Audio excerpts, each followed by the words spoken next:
بسم اللہ الرحمن الرحیم۔ السلام علیکم ڈیئر اسٹوڈنٹس۔ چیپٹر 4 پاکستان کو اسلامی جمہوریہ بنانے کے اقدامات اور عنوان ہے انسانی حقوق کی خصوصیات۔ سمارٹ سلیبس ہم پڑھ رہے ہیں، تو انسانی حقوق کی خصوصیات ہیں کیا، وہ خوبیاں ہیں کیا، ان کو ڈسکس کریں گے۔ نمبر 1، پیدائشی۔ جیسے ہی انسان اس دنیا میں آتا ہے، پیدا ہوتا ہے، تو انسانی حقوق آٹومیٹکلی اس کو مل جاتے ہیں۔ کسی کی کوئی محتاجی نہیں ہوتی کہ کوئی آپ کو دے، کوئی گرانٹ کرے، کوئی پرمیشن گرانٹ نہیں، ایسا نہیں ہے، بلکہ پیدائشی طور پر ہی انسان کو حقوق مل جاتے ہیں اور سب کو مل جاتے ہیں بغیر کسی خاص مذہب کی ریسٹرکشن کے۔ تو یہ پیدائشی ہوتے ہیں اور یہ ہمہ گیر ہوتے ہیں۔ ہمہ گیر کا مطلب کیا کہ یہ ہر جگہ، ایسا نہیں ہوگا کہ آپ پاکستان میں موجود ہیں تو ہی آپ کو یہ حقوق ملیں گے۔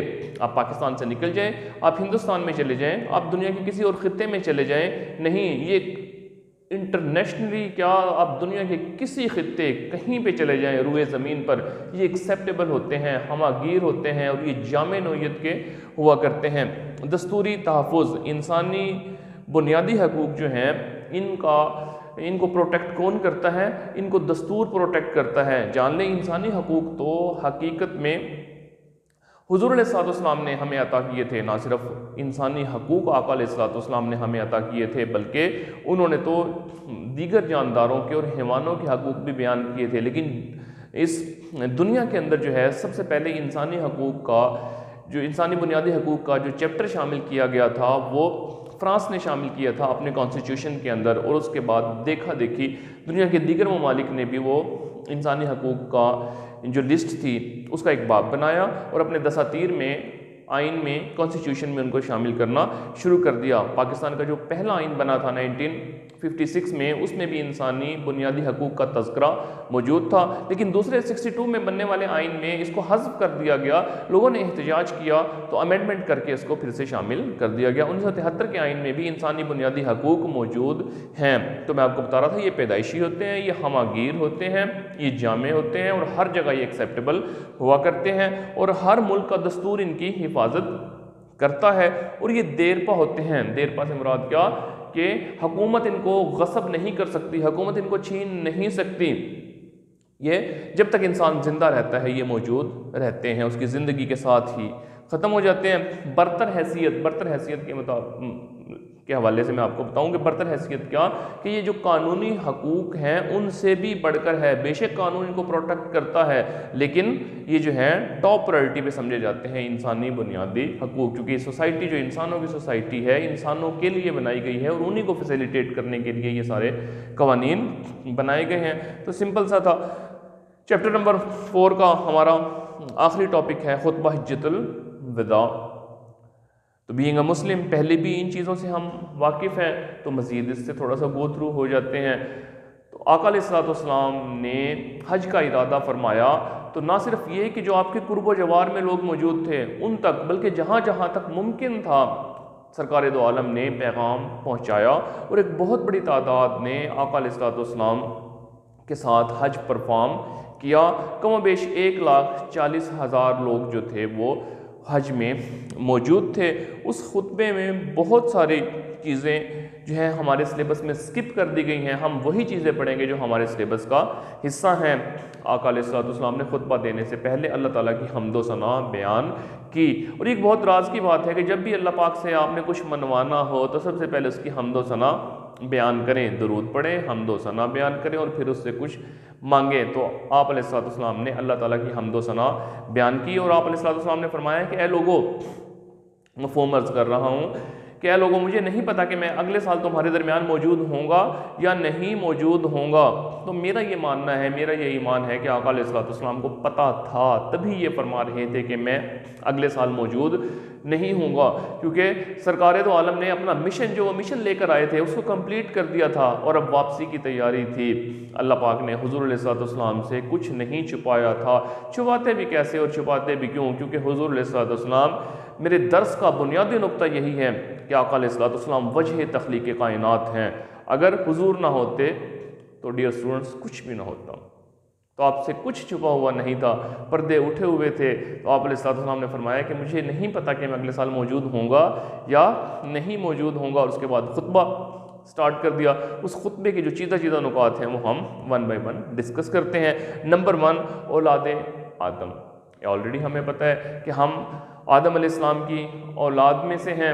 حضرت آدم علیہ السلام اور اماں حوا کو اس زمین پر بھیجا گیا، اور نسل انسانی کی جو ابتدا تھی وہ ہوئی، اور انسان جو تھے پھر دنیا کے اندر پھیلتے چلے گئے۔ سب حضرت آدم علیہ السلام کی اولاد ہیں، بلا امتیاز، بلا تفریق، سب جو ہیں وہ برابر ہیں۔ ہاں، اگر کوئی دین ایکسیپٹیبل ہے تو وہ صرف اور صرف دین اسلام ہے۔ تو ہم سب حضرت آدم علیہ السلام کی اولاد ہیں، اور اللہ تعالیٰ کے نزدیک پسندیدہ دین اسلام اور پسندیدہ لوگ مسلمان ہیں۔ ہمیں مسلمان سے مومن تک کا سفر بھی طے کر لینا چاہیے۔ مسلمان کون ہوتا ہے؟ جو اللہ کو مانتا ہے، اور مومن کون ہوتا ہے؟ جو اللہ کی مانتا ہے۔ تو مسلمان سے مومن کا سفر قبر میں جانے سے پہلے ہمیں طے کر لینا چاہیے۔ اللہ کے نزدیک پسندیدہ کون ہیں؟ وہ لوگ اللہ کے نزدیک پسندیدہ ہیں جو اللہ کی مانتے ہیں، جو متقی لوگ ہیں۔ آپ نے یہ شعر سنا ہوگا نا کہ ایک ہی صف میں کھڑے ہو گئے محمود و ایاز، نہ کوئی بندہ رہا نہ کوئی بندہ نواز۔ تو اسلام کے اندر سب برابر ہیں سوائے اس کے کہ جو متقی ہے اس کو سپیریئر سمجھا جاتا ہے، اس کو ہم عزت دیتے ہیں، اس کا درجہ باقی لوگوں سے بلند ہے۔ اسلام کے اندر کالے گورے کا کوئی فرق، کوئی تفریق موجود نہیں ہے۔ یہ رنگ جو ہیں یہ تو آپ دیکھیں کہ مختلف علاقوں میں، مختلف خطوں میں موسم کا بھی اثر ہے، اور مٹی کے بھی اثرات اس کے اوپر موجود ہیں۔ یہ بحث لمبی ہو جائے گی، اس میں ہم زیادہ ڈیٹیل میں نہیں جاتے۔ تو کالے اور گورے کا اسلام کے اندر قطعاً کوئی کانسیپٹ، کوئی سپیریئرٹی، کوئی انفیریئرٹی، اس طرح کا کانسیپٹ موجود نہیں ہے۔ عزت اور آبرو کی حفاظت، ایک دوسرے کی عزت اور آبرو کی حفاظت بھی کی جانی چاہیے۔ یہ خطبہ حجۃ الوداع میں آقا علیہ السلام نے ہمیں درس دیا کہ تمہاری جان، مال، عزت، آبرو دوسرے کے اوپر حرام ہے، تو اس کا بھی ہمیں خیال رکھنا چاہیے۔ امانت کی حفاظت، اگر کسی کو کوئی شے دیتا ہے بطور امانت، حضور علیہ السلام کو وہ لوگ جو مانتے تھے، وہ لوگ جو نہیں مانتے تھے، سب تسلیم کیا کرتے تھے۔ آقا علیہ السلام نے اپنی زندگی کے 40 سال بطور نمونہ ان کے سامنے پیش کیے، اور وہ سب مانتے تھے اس بات کو کہ پریکٹیکلی آپ نے کام کر کے دکھایا ہے، صرف تھیوری کی حد تک نہیں۔ وہ اپنی امانتیں سرکار کے پاس رکھوایا کرتے تھے۔ آپ علیہ السلام امین تھے، اور امین ہونے کا ہی درس دیا کہ اگر کوئی اپنی امانت آپ کے پاس رکھتا ہے تو آپ اس کی حفاظت کریں، اور بینگ اے مسلم ہمیں اپنی جان سے بڑھ کر اس کی حفاظت کرنی چاہیے، ہمیں خائن نہیں ہونا چاہیے۔ غلاموں کی حیثیت، غلاموں کے بارے میں بھی آقا علیہ السلام نے فرمایا کہ ان کے ساتھ اچھا سلوک کریں، جو خود کھائیں وہی ان کو کھلائیں، جو خود پہنیں وہی ان کو پہنائیں، اور انسانی بنیادوں پر غلاموں کے ساتھ سلوک کرنا چاہیے، ان کے ساتھ سختی نہ کریں، ان کے اوپر غصہ نہ کریں۔ صحابہ کرام کے یا ان لوگوں کے جو آقا علیہ السلام کی خدمت میں طویل عرصے تک آپ علیہ السلام کے ساتھ رہے، تو وہ ان کی ہسٹری آپ پڑھ کے دیکھیں تو وہ بتاتے ہیں کہ حضور علیہ السلام کبھی بھی نہیں ڈانٹتے تھے، کبھی بھی ناراض نہیں ہوتے تھے۔ تو ہمارے لیے جو رول ماڈل ہے، جو ہماری نجات کا ذریعہ ہے، جنہوں نے ہمیں آگ سے بچایا ہے، تو ہمیں ان کی زندگی کو اپنی زندگی میں امپلیمنٹ کرنا چاہیے، شامل کرنا چاہیے۔ اسی میں ہماری نجات ہے، اور اسی میں حضور علیہ السلام کی خوشی ہے، اور اسی میں اللہ تعالیٰ کی خوشی ہے۔ تو غلاموں کے ساتھ بھی سلوک جو ہے وہ بہتر کرنے کی ترغیب دی گئی۔ عبادت جو ہے، عبادت بہت خوبصورت حسن ہے ہمارے دین کا۔ عبادت کے بغیر انسان جو ہے وہ نامکمل ہے۔ عبادت کیا؟ آقا علیہ السلام فرماتے ہیں کہ 5 وقت کی نماز پڑھیں، نماز میری آنکھوں کی ٹھنڈک ہے۔ تو آج کا مسلمان اس چیز سے دور ہے۔ تو بچوں، تعلیم کے ساتھ ساتھ تھوڑی تربیت بھی ہونی چاہیے۔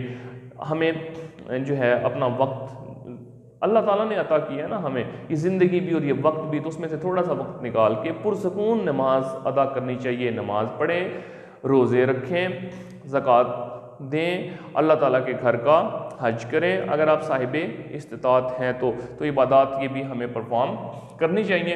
عورتوں سے حسن سلوک، عورت کو اللہ تعالیٰ نے کمزور بنایا ہے، وہ آپ کے زیر نگی ہیں، تو ان کے ساتھ حسن سلوک کرنا چاہیے، ان کے ساتھ سختی نہیں کرنی چاہیے۔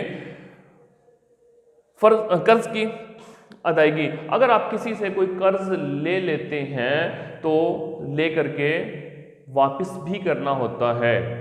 تو قرض کے حوالے سے بھی آپ نے کلیئر کر دیا کہ اگر قرض لیا ہے اور جن ٹرمز اینڈ کنڈیشن پہ لیا ہے ان کو پھر آپ واپس بھی کریں۔ بچے کی ولدیت، آپ دیکھیں نا کہ چھوٹے چھوٹے پوائنٹس ہیں لیکن مکمل ایک ضابطۂ حیات آپ کو دیا جا رہا ہے بینگ اے مسلم، کہ جس گھر میں بچہ پیدا ہوگا، جہاں پہ وہ پیدا ہوگا، وہیں سے اس کی ولدیت جو ہے وہ منسوب کی جائے گی اور وہیں سے اس کا حسب نسب چلے گا۔ انتقامی کارروائی سے مراد کیا کہ عربوں کے اندر انتقام کا، لڑائی جھگڑے کا بہت زیادہ مزاج تھا، بات بات پہ وہ لڑائی جھگڑا کیا کرتے تھے، تو آپ نے کہا کہ انتقامی کارروائی نہیں ہونی چاہیے، اور اپنے تایا کے بیٹے کا قتل جو تھا وہ حضور علیہ السلام نے معاف کر دیا اور اپنے گھر سے اس بات کی ابتدا کی کہ انتقام کو ختم کریں اور ایک پرامن معاشرہ تشکیل دیں۔